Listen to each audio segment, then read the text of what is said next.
Have you ever just stopped and thought about the sheer, unimaginable scale of the universe compared to, well, your daily to-do list? It's a pretty mind-bending paradox, right? We are sitting on this tiny rock, floating through a potentially infinite 11-dimensional multiverse. Yet our absolute biggest challenge is figuring out exactly what to do with the 80 or so years we have right here on Earth. So here is our roadmap for today's journey. We've got 6 parts. 1. The theory of everything. 2. Technology's knife edge. 3. The immortality paradox. 4. Reality is partial fiction. 5. The time machine brain. And finally, Section 6, living without regret. Let's jump right in. Section 1. The theory of everything. Unlocking the universe. Let's start by zooming all the way out. For decades, Michio Kaku has been obsessed with completing Einstein's final, unrealized dream, finding one single theory for the entire cosmos. And it all begins with this foundational question. If you take an atom and you break it apart, and you just keep breaking apart those pieces into protons and electrons and quarks, what are you ultimately left with at the very bottom of reality? Well, the answer, according to Kaku's work, is string theory. Instead of reality being made up of hard, tiny little dots, at the absolute lowest level, everything is made of incredibly tiny, vibrating strings. Think of it like a cosmic symphony. Just like a single guitar string can produce different notes depending on how it vibrates, a single string in space creates an electron if it vibrates one way, and a proton if it vibrates another. The whole universe is just this magnificent symphony of vibrations. And unpacking this reveals a scale that is almost impossible to comprehend.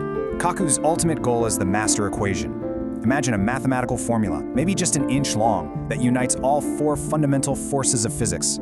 This theory also neatly explains dark matter, that invisible mass surrounding our galaxy. It might actually just be a higher octave of these string vibrations that our instruments just can't see yet. And perhaps most mind-blowing, this math points to an 11-dimensional cosmos, where our entire universe is just one expanding bubble floating in a massive cosmic bubble bath of parallel universes. Just try to picture that for a second. Okay, Section 2, Technology's knife edge, a turning point. Let's zoom in slightly from that cosmic bubble bath, back down to Earth. Because right now, humanity is sitting at a critical turning point.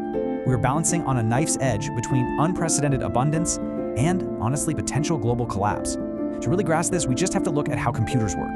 For decades, our digital computers have run on transistors, which are just simple switches that are either on or off, a 0 or a 1. But the revolution of tomorrow is the quantum computer, which computes on individual atoms.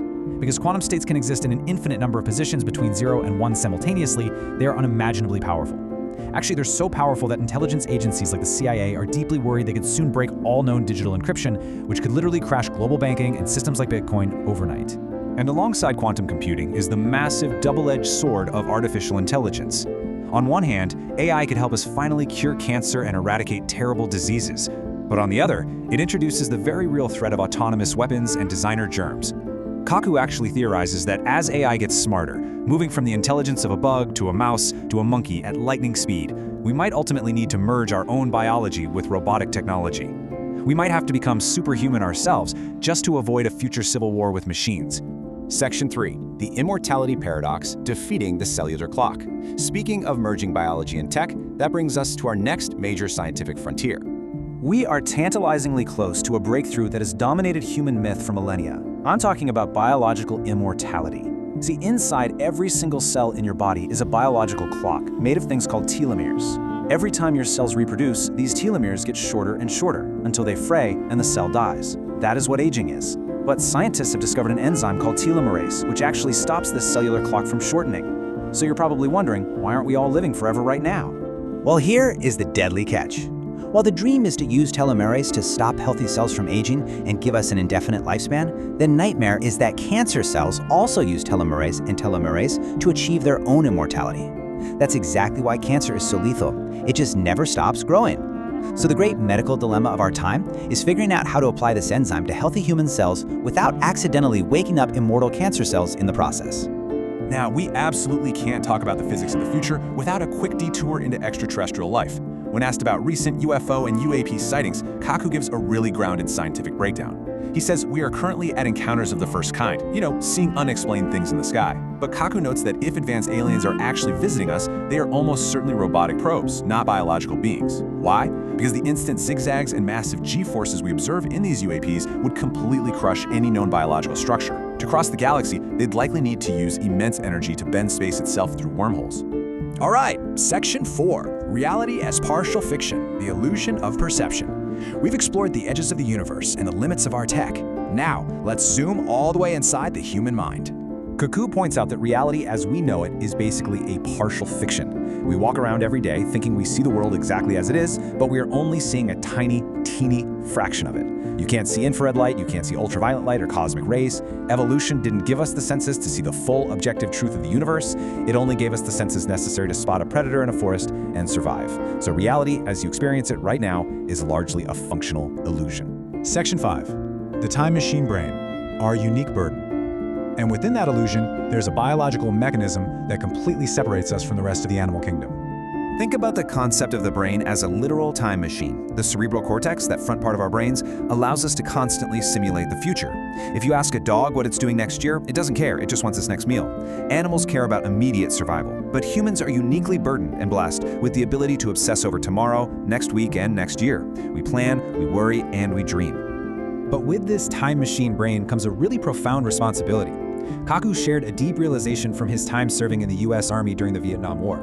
He realized that the universe itself doesn't have an inherent, built-in point. Instead, because we have this incredibly powerful brain, we have the unique power and responsibility to create our own meaning. We have to make conscious moral decisions and choose to be good rather than just relying on base animal instincts.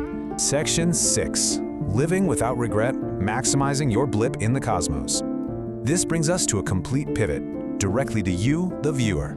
We've shifted from astrophysics down to the psychology of how you actually spend your limited time on this Earth. 80 years. That's the rough average we get. A renowned 80-year-long study by the Harvard Business Review tracked people's entire lives to find out what actually brings fulfillment. And the data proved conclusively that a lifetime of happiness isn't rooted in fame, it isn't money, and it isn't the relentless hustle. The single most important factor is the quality of your relationships. The director of that study stated it point blank: loneliness kills. It's a stark reminder, echoed by a poignant story from Kaku's interview about a grandfather who reached old age only to find that all his friends had passed away, leaving him in immense sadness. Because without human connection, the grandeur of the universe feels incredibly cold. So how does this translate into everyday actionable steps? If your life was an 80-year highlight reel, how do you avoid the terrifying realization that the best parts are missing? Based on the data, here is how you avoid major life regrets. Number 1, aggressively nurture those core relationships. 2, step outside the walls of your childhood environment and travel the world. 3, prioritize diverse health habits early. Don't just lift heavy weights. Make sure you rest and do yoga so your joints actually last. 4, don't bottle up your creative urges. Share your voice. And 5, don't play your career so safe that you never bet on your own potential. We started in an 11-dimensional bubble bath filled with vibrating strings, black holes, and the immense power of quantum computing. But it all funnels down to this singular, deeply human realization. The universe is vast and your time is incredibly short. So, in a cosmos where you are uniquely empowered to create your own meaning, what are you going to write in the blank spaces of your highlight reel before time runs out? Thanks so much for joining me on this explainer. Keep learning, keep exploring, and go make those 80 years count.